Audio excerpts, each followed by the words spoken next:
International society for Krishna consciousness, जिसे संक्षेप में इस्कॉन कहा जाता है, एक वैश्विक आध्यात्मिक आंदोलन है जिसकी स्थापना 1966 में एएक्सी भक्ति वेदांत स्वामी प्रभुपाद ने न्यूयॉर्क में की थी।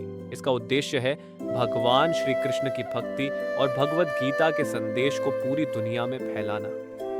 इस्कॉन यानी हरे कृष्ण आंदोलन आज 100 से भी ज्यादा देशों में फैला हुआ है और इसके अंतर्गत दुनिया भर में 850 से अधिक मंदिर, विद्यालय और सांस्कृतिक केंद्र चल रहे हैं। यह सिर्फ एक धार्मिक संगठन नहीं, बल्कि आध्यात्मिकता, सेवा और संस्कृति का वैश्विक परिवार है। भारत में इस्कॉन का महत्व और भी बढ़ जाता है क्योंकि यह भूमि भगवान श्री कृष्ण की जन्मभूमि है। यहाँ इस्कॉन के मंदिर न सिर्फ भक्ति का केंद्र है, बल्कि शिक्षा, सेवा और संस्कारों का भी माध्यम है। दोस्तों, अब बात करते हैं भारत के सबसे भव्य और आधुनिक मंदिरों में से एक की, श्री राधा कृष्ण मंदिर, जिसे हम सब इस्कॉन बेंगलुरु के नाम से जानते हैं। ये मंदिर 31 मई 1997 को जनता के लिए खोला गया था और इसका निर्माण इस्कॉन के भक्तों ने श्री मधु पंडित दास जी के नेतृत्व में कराया।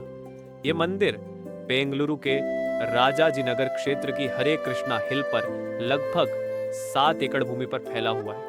यहाँ की वास्तुकला बेहद अनोखी है। यह पारंपरिक दक्षिण भारतीय मंदिर शैली और आधुनिक डिजाइन का मेल है। मंदिर में प्रवेश करते ही नजर आता है 17 मीटर ऊंचा स्वर्ण ध्वज स्तंभ और उसके पास स्थित 8.5 मीटर ऊंचा कलश शिखर। अंदर विराजमान है श्री श्री राधा कृष्ण, श्री निताई गौरांग, श्री नृसिंह देव और श्री प्रभुपाद जी की भव्य प्रतिमाएं। यहाँ रोजाना मंगल आरती, संध्या आरती, कीर्तन और भागवत गीता पर प्रवचन होते हैं, जिनमें हजारों भक्त शामिल होते हैं। इस मंदिर की खासियत यह है कि यह सिर्फ पूजा का स्थान नहीं है, बल्कि सेवा का केंद्र भी है। यहाँ से ही शुरू हुआ था अक्षय पात्र फाउंडेशन, जो आज पूरे भारत में लगभग 1.6 मिलियन यानी 16 लाख बच्चों को रोजाना मिड डे मील खिलाता है। हर साल करोड़ों लोग यहाँ दर्शन करने आते हैं। सिर्फ जन्माष्टमी जैसे त्योहारों पर ही लाखों भक्त एक साथ इस मंदिर में उमड़ पड़ते हैं। इस मंदिर की एक और खासियत है इसका बेसमेंट एरिया, जहां आपको सिर्फ भक्ति ही नहीं, बल्कि भोजन और शॉपिंग का भी अलग अनुभव मिलता है। यहाँ मौजूद गोविंदास रेस्टोरेंट और फूड स्टॉल्स में शुद्ध सात्विक भोजन, स्नैक्स और मिठाइयाँ मिलती हैं, जो मंदिर के वातावरण के अनुरूप होती हैं।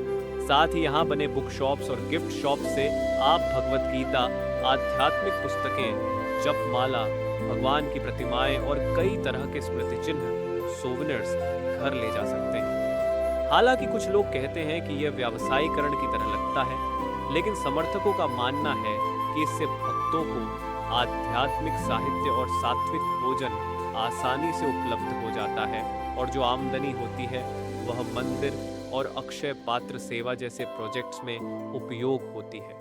हालांकि इस मंदिर की भव्यता और सेवा कार्यों को नजरअंदाज नहीं किया जा सकता, लेकिन इसके साथ कुछ विवाद भी जुड़े हैं। प्रबंधन विवाद इस्कॉन बेंगलुरु और इस्कॉन मुंबई के बीच संचालन अधिकार और संपत्ति को लेकर वर्षों से कानूनी लड़ाई चल रही है। दान और व्यावसायीकरण आलोचकों का कहना है कि मंदिर में आने वाला करोड़ों का दान भव्य निर्माण और शॉपिंग कॉम्प्लेक्स पर खर्च होता है, जिससे यह भक्ति स्थल से ज्यादा कॉरपोरेट मॉडल जैसा दिखने लगा है। राजनीति बनाम आध्यात्मिकता इस्कॉन संगठन के अलग अलग गुटों के बीच होने वाले विवाद कई बार आध्यात्मिक छवि पर सवाल खड़े करते हैं। हालांकि समर्थक मानते हैं कि ये सारी व्यवस्थाएं और संसाधन ही वे साधन हैं जिनसे लाखों लोगों तक प्रसाद, शिक्षा और सेवा पहुंच पाती है। तो दोस्तों, बेंगलुरु का इस्कॉन मंदिर एक ऐसा स्थान है जहां आपको भव्यता भी मिलेगी और भक्ति का गहरा अनुभव। ये मंदिर सिर्फ एक धार्मिक स्थल नहीं, बल्कि सेवा, संस्कृति और अध्यात्म का अनोखा संगम है,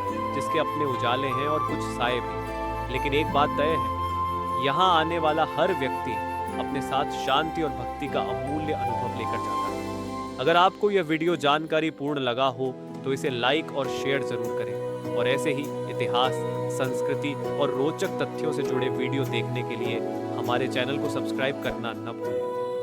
तो दोस्तों, कैसा लगा आपको हमारा वीडियो? आपने ये बताया कि वीडियो का कौन सा पहलू आपको ज्यादा पसंद आया, और फिर मिलते हैं अगले वीडियो में। तब तक के लिए जय श्री कृष्णा।